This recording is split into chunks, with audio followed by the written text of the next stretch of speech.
So last week we talked about how to plan your week as an entrepreneur. Today I want to talk about how to plan your day as an entrepreneur, get a little bit more specific on that, and also talk about a couple of hacks that might make your day a little bit more productive and look at what big names in different industries are actually doing and how that actually helps them out. So let's get right into it.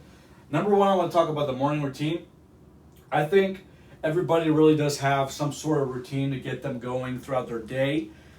Everybody's different when it comes to that. Some people need a little bit more time. Most people, 9 out of 10 times, can't really get up and just go straight to work. So what I would like to actually use and what I implement myself is a rule called the 20-20-20 rule. It's by a man named Robin Sharma. You read his book, 5 a.m. Club. He kind of really goes deep into what this is. But practically, he talks about learning for 20 minutes, visualizing for 20 minutes, and sweating for 20 minutes. The reason why you want to do this is really, it kind of gets you 1 hour to get a lot of stuff done for yourself, get your brain prepared, get your emotions prepared, but also get your body prepared for the day as well.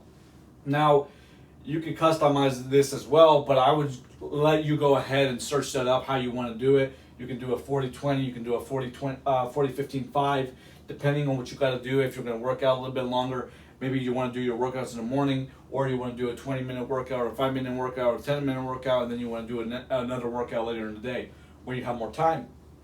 The key to this stuff is to keep it short. I also want to talk about a guy named Tony Robbins. He talks about priming. He has an interview that I like to quote that he said is, if you don't have 10 minutes for yourself, you don't have a life. And what he talked about is how can really busy people actually have some sort of short morning routine that gets them in the right mindset, in the right headspace, and in the right physiology in order for them to actually go and crush it in the day. And I'm going to let you guys search that up, but it's very interesting. It's not for everybody, but it's a very interesting way to start your day.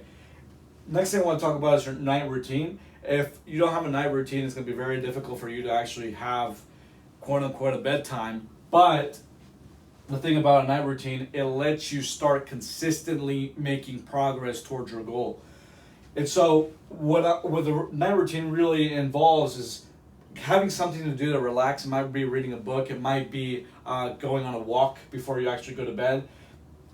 Make sure you're actually off the screens at night before you actually go to bed, or if you're on the screens or we're going to watch TV to relax, go and have some blue light blocking lenses. That way your internal clock, your circadian rhythm doesn't get messed up, because it usually does. If it sees it's dark outside, but you're getting that blue light in your eyes, it's going to mess it up. That's why some people can't actually go to bed and fall asleep within about 30 minutes. They actually stay up for hours because their internal clock is not correct. But on to the next thing is scientifically, if you take a warm shower before you go to bed, your muscles relax a little bit more, and that is letting you have better sleep throughout the night. Another thing I want to talk about is 2 books called Sleep Smarter and Eat Smarter by a guy named Sean Stevenson. It's a very interesting book based on science. He did a lot of research for these 2 books, and it's very interesting how the food that you eat in correlation with the sleep and the quality of sleep that you get, and how that makes you more productive throughout the day. Those are 2 books I highly recommend. I won't get too much into them because I want to make this video short, but I highly recommend that you guys check that out. And then here's the hack that I want to talk about to make your productivity 10 times more throughout the day. There's a guy named Ed Mylett that he's a very great guy. Search him up on YouTube. But he talks about, in his book, The Power of One More, he talks about the routine that he has throughout the day. And the way he hacks time, he calls it manipulating time. And instead of working on a 24-hour day, you work on 6-hour days, right? You give yourself a 6-hour window, 6 a.m. to 12 p.m., 12 p.m. to 6 p.m., 6 p.m. to 12 p.m., and then obviously 12 p.m. to 6 a.m. you go to bed, have some rest. The thing about this is that you always have to check every single hour on the hour mentally with yourself for 5 seconds. Have I done something productive in the last hour? And I'm not going to give you a step thing of what you got to do, because everybody's going to be different. Everybody has different situations. That's more something that I can consult about depending on your situation if you have that question. But what you want to do is, like we talked about in the last video, in the previous video, is put these things, business, family, spiritual, finance, and health, into those days, into those time blocks. That way, I'm going to tell you right now, if you guys have one of these things messed up, it's going to mess up everything else. And that's why it's very important for you to actually write those things down, have those categorized, and make sure when you write down your schedule, you're actually putting in, this is for business, this is for family, this is for my spirituality, this is for my finances, and this is for my health. You kind of figure out what you want to do with these time blocks, but this is what I found actually really does help in 10xing your production throughout your day. If you have any more questions about that, just let me know.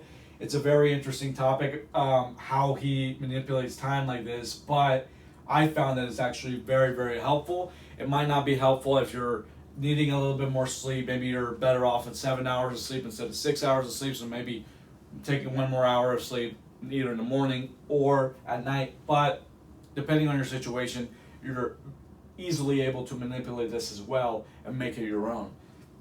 Next, I want to talk about your sleep. If you're going to bed usually 9 p.m., 12 p.m., you're probably getting up between 3 a.m. and 8 a.m.